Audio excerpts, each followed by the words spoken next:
Je m'appelle Maude Johnson, je suis commissaire pour Momenta Biennale de l'image. L'édition 2021 de Momenta s'articule autour du thème « Quand la nature ressent ». Donc l'idée avec ce thème était vraiment d'envisager notre rapport à l'environnement, comment l'être humain ressent la nature, mais aussi comment la nature ressent l'être humain en retour. Donc, c'est un peu cette prémisse-là qui nous a menés à découvrir l'équipe commissariale derrière cette exposition, le travail d'Andoki Jordan. Andoki Jordan est une artiste d'origine coréenne qui est basée en Allemagne. Elle a été, dans le fond, adoptée par des parents allemands lorsqu'elle avait 4 ans et on lui a donné, dans le fond, à son orphelinat en Corée, qui est un détail quand même important pour l'exposition que je vais présenter, le surnom, dans le fond, de Doki, qui signifie déesse de la mer. Donc, très tôt, Andoki s'est intéressée à la vie marine, au monde aquatique, et elle raconte notamment en différentes entrevues qu'elle pêchait vraiment très tôt dans son village allemand et qu'elle gagnait des prix. Elle s'est aussi spécialisée en plongée sous-marine. Donc, elle a cette fascination pour la vie marine, l'écologie et les technologies. Le projet ici au Musée des Beaux-Arts s'appelle « Intimité de l'inconnu ». C'est inspiré d'un concept développé par une microbiologiste qui s'appelle Lynn Margulis. Et dans le fond, pour cette microbiologiste, l'idée de l'intimité de l'inconnu, c'est que notre corps, finalement, est composé de millions d'organismes vivants. Donc, c'est cette intimité qu'on développe finalement dans la coexistence et qui fait de nous un corps multiple, finalement, donc qui existe grâce à ces connexions-là que nous avons avec différents organismes.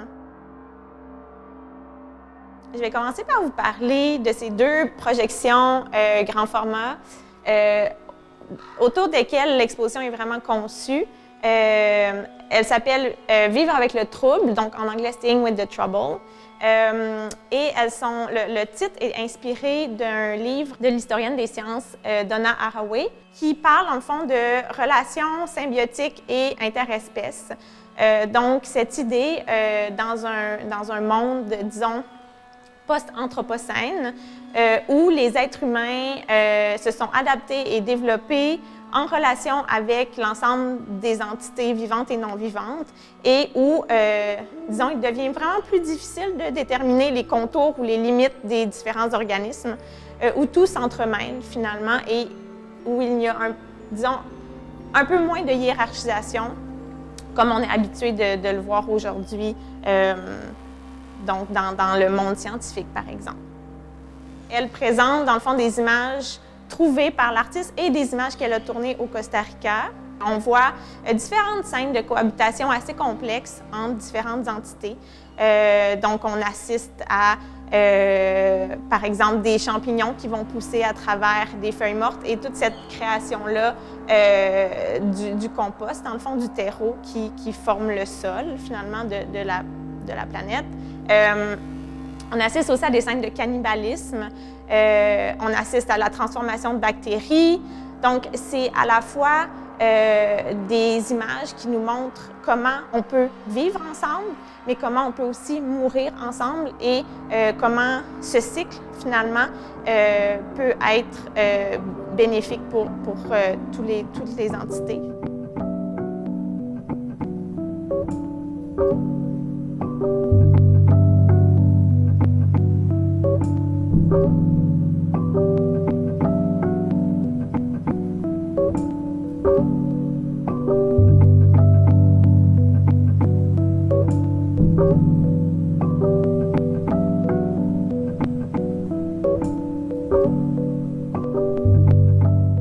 Donc maintenant, je vais vous parler des sculptures animées qu'on retrouve dans l'exposition. Donc il y a 4, disons, éléments autour de nous.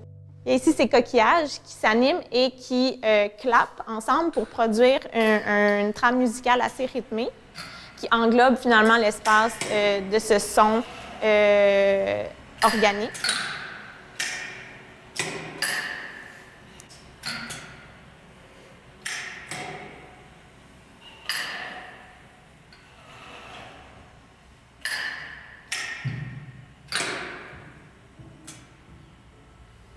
Et il y a aussi derrière moi, dans le fond, 3 sculptures, 2 qui sont de type un petit peu plus organique, donc qui peuvent rappeler un concombre de mer, par exemple, ou un corail.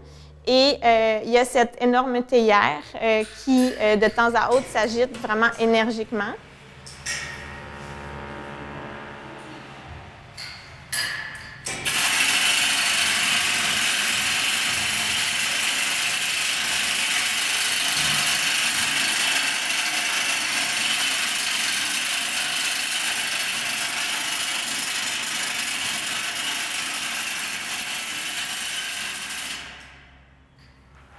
Dans le fond, ces quatre ensembles de sculptures animées sont regroupés par l'artiste sous le terme subtilité artificielle. Donc, pour Andoki, c'est une façon de parler de créatures robotiques non intelligentes, donc un peu à l'inverse de l'intelligence artificielle.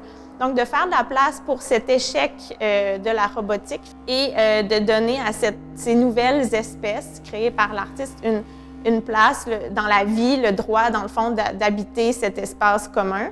Elle mélange machine et organique pour traiter aussi du rapport de l'être humain au non-vivant, entre autres, qui est souvent relégué à quelque chose de moins important que le vivant.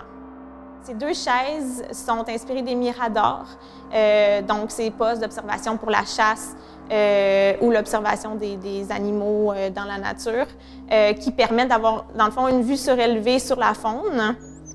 Et ici, dans l'exposition, on ne peut pas y monter, donc c'est pas une chaise qui est là pour qu'on s'y assoie, mais finalement, ça devient l'objet qui nous regarde, les spectatrices et spectateurs, les visiteurs, visiteuses. Et donc, cette idée d'observation scientifique est un peu retournée à l'envers sur nous-mêmes. Donc, l'être humain qui était auparavant en rôle d'observation devient celui qui est observé.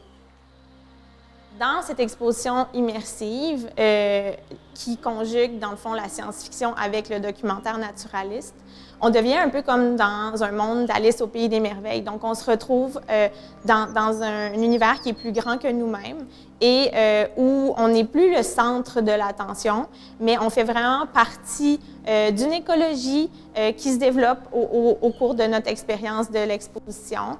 Donc, il y a le rapport sonore qui est très important, qui nous englobe, qui nous sort un peu de notre corps et qui nous met en relation finalement avec des entités qui produisent leur propre rythme, leur propre son, comme nous. Donc, ce n'est plus, disons, l'être humain qui va finalement décider ou produire la trame, mais c'est vraiment en collaboration avec toutes ces entités-là que l'exposition ou que la trame du projet se concrétise.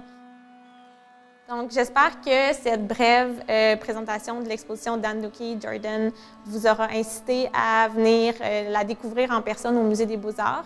Elle est en cours jusqu'au 2 janvier, donc en espérant que vous ayez une belle expérience de l'exposition.